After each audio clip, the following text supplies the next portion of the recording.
Yadde Uganda ekyalemezza ekibonerezo kya kalabba mu ssemateeka waayo kati giweze emyaka 13 nga tewali muntu yenna awanikibwa ku kalabba. Aba Forum for Human Rights Initiative bakikkaatiriza nti akawaayiro kano tekeetaagisa mu ssemateeka era nga kye kiseera gavumenti etwala obuvunaanyizibwa eggyewo akalabba mu butongole. Dr. Livingstone Ssewanyananga yakulira ekitongole kino agamba nti abantu bangi bateekebwa ku kibonerezo ekyakalabba si lwakuba nti be baba bazizza emisango egibavunaanibwa naye abasinga tebaba na busobozi buleeta bujulizi bubejjereza. We twogerera amateeka 28 aga Uganda gawa ekibonerezo ky'okufa nga tewaliwo kibonerezo kirala kyonna.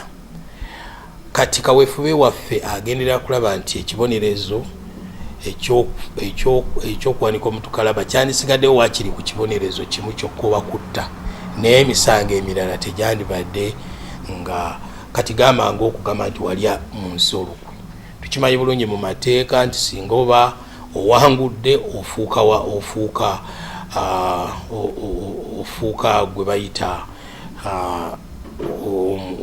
omununuzi so nga ate singa baba olemeddwa owanikibwa kalabba. Waliwo bannamukisa abaali baasalirwa ogw'okuwanikibwa ku kalabba naye ne basimattuka. Bano balulojja anti lwe bakakutema nti bakusalidde gwa kalabba lwofa essuubi likuggwamu olwo n'obutikirwa okutya anti ng'entaana olingizaamu nningize. Aweebwa ekibonerezo kya kufa nga nvunaanibwa okutta mukyala wange wadde nga wali mulamu n'okutuusa ku lunaku lwaleero. Era n'ategeeza omulamuzi Caroline Atimu Okero kati yawumula nti omusajja tanzitanga wendi ndi mulamu naye yamugamba obugambi nti eyo malaaya kibaguze gye baleese okulimbalimba nti ye mukomusibe n'amusitula mu kooti yonna n'abuuza n'abajulizi nti muko oyo omusajja omusibe aluwa nti wuuyo. Kati twatuka ku poliisi Nateete ne bamutwala ekibuye ne bagamba bamututte luddawa bamututte Mulago nga nze nsigala ku poliisi nze kangambeera ku poliisi nabeera ku poliisi nga mbiyita byakusaaga kakati nga banzija ku poliisi bantwala ku SPS banzija bantwala Luzira nga bantwala mu koti nga bansomera lobbali ti wakoze lobbali ebiki nga ngamba lobbali byebiki nga nali mbiyita byakusaaga ntugenda kuvaayo nze kyanneewunyisa mu koti saafuna muntu yajja kumpaako obujulizi okujjako omukyalo wa poliisi yajja n'agamba oyo oli yali mwannyina era yamuyitanga muganda we n'amugamba n'ebigambo abasabaze be baamugamba nti baamugamba aveemu mwannyina naye tiyajja nabo nga bansalira gwa kufa.